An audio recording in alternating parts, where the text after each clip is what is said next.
Bonjour, aujourd'hui je vous présente un livre qui va vous parler d'espoir et d'amour. C'est génial. D'espoir et d'amour avec un sujet qui n'est pas forcément évident, donc je le présente tout de suite. C'est au-delà de tout, la vie, le coma, un lien entre deux mondes. Et oui, c'est l'expérience de Brigitte Couder-Jouzeau, et je vous mettrai les liens pour l'acquérir parce que je pense que c'est en auto-édition. Oui, c'est un livre qui parle d'espoir et d'amour parce qu'on va mettre en l'expérience de cette personne qui est dans le coma, mais en avant la problématique, la façon de faire entre les soignants et les soignés. Voilà. Donc aujourd'hui, on sait que, je pense qu'il y a beaucoup de témoignages qui sont écrits là-dessus. Les gens qui sont dans le coma ont cette capacité d'entendre, de ressentir, etc. Leurs sens sont démultipliés. Et évidemment, ils voyagent entre deux mondes. Ils sont dans le coma ici sur Terre et ils sont dans un monde avec les guides, les médecins du ciel, etc., etc. Ce fameux livre, magnifique livre, vraiment très beau, nous parle justement de cette expérience. C'est un jeune qui a vécu cette expérience suite à un accident de moto et il est resté 1 an dans le coma.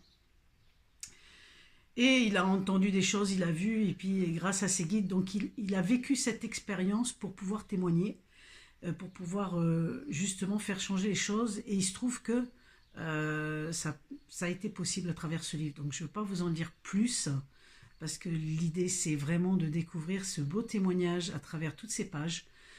Brigitte, l'auteur, en fait l'auteur c'est plutôt le scribe, puisqu'elle a reçu les messages de ce personnage qui était dans le coma pendant 1 an. Et donc, il y a demandé de l'aider à témoigner. Et grâce au contact avec ses guides, il a pu donner, à travers ce livre, vous allez retrouver justement ce qu'il a ressenti, lui, en étant soigné par rapport aux soignants, ce qu'il a vécu, des choses difficiles, et puis évidemment, comme quoi il y a moyen d'améliorer les choses. Donc c'est un superbe livre pour les familles, pour les gens qui sont dans ce milieu-là de soignants qui accompagnent des malades. C'est très très beau parce que ça permet d'évoluer là-dedans, ça permet de pouvoir les accompagner différemment, d'avoir d'autres solutions, d'avoir d'autres façons de faire pour soulager, pour aimer plus. Enfin, il y a tellement de choses qui sont dites dans ce livre, c'est juste merveilleux. Donc, si vous avez l'élan du cœur, les amis, n'hésitez pas. Il donne vraiment de... Au début, vous avez... Donc, c'est un livre qui est composé en 4 parties. Vous avez le témoignage de ce jeune qui est dans le coma et qu'est-ce qu'il ressent après quand il voyage. Et après, en fait, en dernière partie, vous avez toutes des solutions, je vous dis, qui sont amenées par des prières, par des gestes à faire. C'est des choses qui sont vraiment très très faciles à mettre en place pour les familles et puis pour les personnes qui accompagnent les gens malades.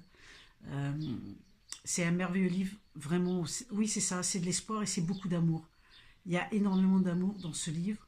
Il y a énormément de compassion, et c'est un livre qui apporte beaucoup de sérénité, certainement pour les gens qui sont dans cette situation-là, d'avoir quelqu'un de malade ou dans le coma, ou qui est passé dans le coma. Voilà, c'est un livre qui fera changer les choses, je le souhaite. Et si ça pouvait tomber entre les mains des soignants, ça serait vraiment merveilleux. Alors, on va demander à l'univers. Merci à l'auteur d'avoir été le scribe de ce jeune homme et merci à ce jeune homme d'avoir témoigné avec toute sa fougue et tout son amour pour faire avancer les choses. En tout cas, un très beau livre qui parle du coma, qui parle de la vie avant tout, évidemment. Donc les amis, si vous avez l'élan du cœur pour en savoir plus, n'hésitez pas, lancez-vous, parce que lui ne se trompe jamais. Je vous dis bye bye avec un autre roman.